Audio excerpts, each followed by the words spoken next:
penipu? Kena tipu di via call ya, dia di lewat WhatsApp. Dia menyampaikan bahwasanya salah satu keluarga saya kecelakaan. Nah, Kembali di Indonesia Business Forum dan tadi ada pertanyaan menggantung saya ke Pak Teguh. Pak Teguh tadi sempat mengatakan mungkin di off air gitu ya, bahwa ada polanya sebenarnya. Pola scamming itu ada bulan-bulan tertentu di mana mereka marak sekali melakukan aksinya. Mungkin bisa dijabarkan Pak? Ya, baik. Jadi sebetulnya dari pendekatan tren ya atau pattern itu ada dua hal. Pertama tren dari sisi teknologi, kedua dari sisi waktu. Kita bicara dari sisi teknologi. Teknologi misalnya kita mulai bergeser dari APK, kemudian geser ke fake BTS. Sekarang sudah mulai ada voice changer dengan AI. Mungkin ke depan akan deepfake video AI. Itu dari sisi teknologi. Akan selalu berubah tergantung teknologi apa yang paling efisien digunakan. Kemudian yang kedua tren by moment atau waktu gitu. Jadi tren kejahatan yang dilaporkan ke tempat kami misalnya contoh kalau mau lebaran. Mau lebaran itu tren scammingnya terkait dengan transaksi logam mulia, sewa kendaraan, jual beli kendaraan, itu trennya.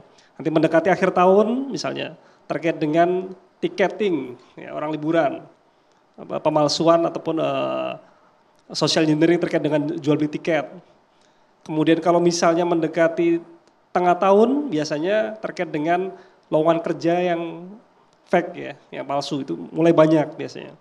Dan tren itu polanya konsisten. Jadi di tempat kami kalau di laporan Komdiki, kalau bicara quantity, sebetulnya kuantitas laporan terbesar itu ketika pandemi. Tapi dari sisi quality, kualitas dari modus dan lain-lain jauh lebih beragam dibanding era pandemi. Di 2020 itu jumlah laporan yang masuk ke Komdiki 165.000 laporan.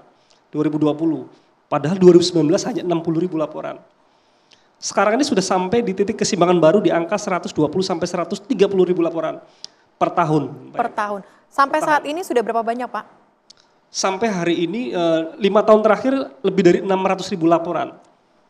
Lebih dari 600.000 laporan. Dan angkanya sebetulnya selalu sama, selalu di atas 100.000 setiap tahun gitu. Nah, pattern yang kami amati ini mengindikasikan ada beberapa hal. Pertama bahwa literasi di masyarakat kita itu masih belum cukup untuk bisa membendung scam ini. Kemudian yang kedua, teknologi selalu menjadi satu cara gitu untuk menemukan modus baru. Ya. Kalau sekarang kita bicara AI, kemarin kita bicara APK, APK masih, tapi jumlahnya jauh lebih turun. Fake BTS masih ada, cuma angkanya lebih turun. Nah, kita ke depan kita lihat deepfake ya untuk voice maupun video akan tren dalam beberapa tahun ke depan prediksi kita. Oke, kalau tadi yang saya tarik dari perkataan Anda adalah kurangnya literasi begitu ya di tengah masyarakat terkait dengan scamming ini. Saya juga mau tanyakan kepada OJK, yakni ke Bapak Yuhudianto. Pak Yuhudianto masih bergabung dengan kami? Siap, masih. Pak Yuhudianto, mungkin Anda bisa jabarkan lagi apakah Anda sepakat mungkin dengan Pak Teguh terkait dengan literasi yang kurang di masyarakat sehingga scamming ini terus terjadi? Ya, saya sendiri sepakat ya, para pemirsa bahwa literasi keuangan di Indonesia masih terbatas, belum optimal ya literasi keuangan nih. Kemudian kita juga harus bicara mengenai literasi digital juga. Karena literasi digital ini membuat orang menjadi semakin mudah percaya atau mudah dibohongin. Jadi berita belum tentu benar, informasi belum tentu lengkap, tapi dengan literasi digital yang belum optimal, dan itu menjadi mudah sekali. Dan saya yakin bahwa sebagian besar masyarakat Indonesia masih perlu ditingkatkan mengenai kedua literasi tersebut, yaitu literasi keuangan dan literasi digital. Tapi ada satu lagi nih yang sebenarnya yang tadi saya juga sepakat dengan salah satu narasumber bahwa selain kedua hal tersebut, kebocoran data informasi pribadi masyarakat kita menurut hemat kami sudah cukup mengkhawatirkan ya, sehingga kalau penipu ingin melakukan penipuan itu bahan bakunya sudah banyak terjadi gitu ya. Sudah ada tinggal dikumpul-kumpulin, meter-meternya mereka memilah-milah, kemudian digabungkan dengan kebocoran data yang lain. Apalagi tadi Pak Alfon ngomong bahwa semakin banyak mule account gitu ya, akun-akun yang bisa diperjualbelikan, maka itu menjadi semakin memudahkan penipu untuk menggarap tanda kutip ya masyarakat kita yang belum paham mengenai hal ini. Jadi semuanya ini memang menjadi PR kita bersama ya, OJK, stakeholder yang lain, regulator yang lain, ayo kita harus bareng-bareng karena ini multifaktor. Jadi tidak hanya literasi keuangan, juga ada harus perlu literasi digital, kemudian bank mungkin juga harus tadi menguatkan kata Pak Alkon, menguatkan KYC ya Pak ya, bahwa memang tantangannya semakin besar gitu ya. Dukcapil pun juga kemarin juga sempat kebocoran data ya. Jadi yang menjadi acuan kita pun juga pernah mengalami permasalahan. Jadi ayo kita bareng-bareng, kita memang harus bareng-barang nih Mbak Celi dan Bapak Ibu sekalian. Ini harus project bareng-bareng gitu ya, bahwa ini kasihan masyarakat kalau kita seperti ini terus. Harus gabung-gabung gitu ya, bahu-membahu. Ayo kita bareng-bareng melawan yang namanya penipu scam ini. Kira-kira begitu, Mbak. Oke, kalau saya melihat dari webnya IASC itu bahwa tertulis jelas bahwa hati-hati penipuan mengatasnamakan web IASC. Artinya saat ini apakah juga memang terjadi kepada website resmi begitu? Apa yang membuat para sindikat ini kemudian para scam ini berani sekali? Anda melihatnya bagaimana? Oh iya. Benar Mbak Sally, ini tidak hanya terjadi di IASC Indonesia ya, bahkan di negara lain pada waktu kita ngobrol dengan teman-teman GASA, jadi Global Anti-Scam Alliance gitu ya, itu terjadi juga di Singapura, di Malaysia bahwa websitenya, contoh ya, websitenya OJK pun sering dilakukan seperti itu, gitu ya, website namanya impersonation gitu ya, tadi in persona. Jadi masyarakat selalu memanfaatkan hal-hal yang sudah menjadi jamak atau diterima. Jadi IASC pun juga dibegitukan. Askom Singapura juga dilakukan seperti itu. Jadi seolah-olah bahwa ayo lapor ke sini nanti dikasih link, ternyata itu linknya untuk mendapatkan informasi para korban gitu ya, untuk kemudian digunakan untuk hal yang tidak baik. Kira-kira begitu Mbak Sedi. Oke, mengenai kebocoran data ini mungkin bisa dijawab oleh Pak Alfons. Pak Alfons, bagaimana kemudian kita memproteksi diri agar kita mungkin tidak segampang itu memberikan data kita kepada website-website yang terlihat seperti resmi, tetapi ternyata adalah bentuk dari penipuan. Kalau soal data yang bocor, yang masalahnya gini, data itu bukan ban. Kalau ban bocor, kita tambal, itu beres. Langsung bannya bisa pakai lagi. Tapi data itu sekali bocor, ada hukumnya.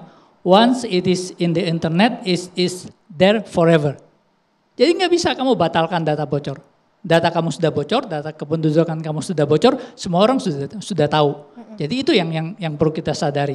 Jadi bagaimana kita harus bersikap? Ya tadi, jadi dari lembaga terkait melakukan KYC yang baik, lalu jika terjadi penyalahgunaan data kita harus segera awasi dan kalau memang mengkhawatirkan kita laporkan ke pihak yang berwenang. Lalu tips untuk aset digital, mungkin sekarang sebenarnya aset yang paling berharga itu adalah aset digital. Jadi aset digital itu dalam bentuk apa? Dalam bentuk akun digital, dalam bentuk kredensial, dan itu harus dijaga dan dikelola dengan baik dan nggak bisa sembarangan, jangan pakai akun password yang sama gitu. Lalu untuk semua akun disarankan aktifkan yang namanya two factor authentication yang one time password. Kenapa? Karena asumsi bahwa password itu sudah tidak aman.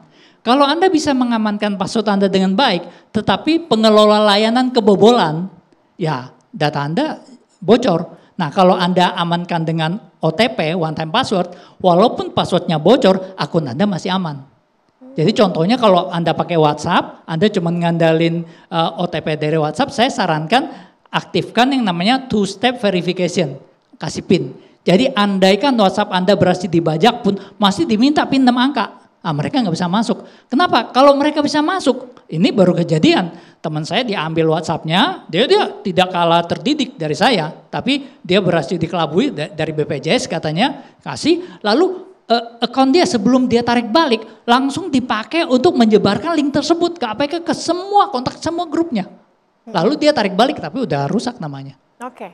Siapa aja artinya bisa ya Pak Irfan. Kalau pandangan dari Anda seperti apa? Kalau tadi dari Pak Alfons mungkin sudah menyatakan bahwa kita harus mengautentifikasikan akun kita. Kalau dari Anda, menurut Anda seperti apa?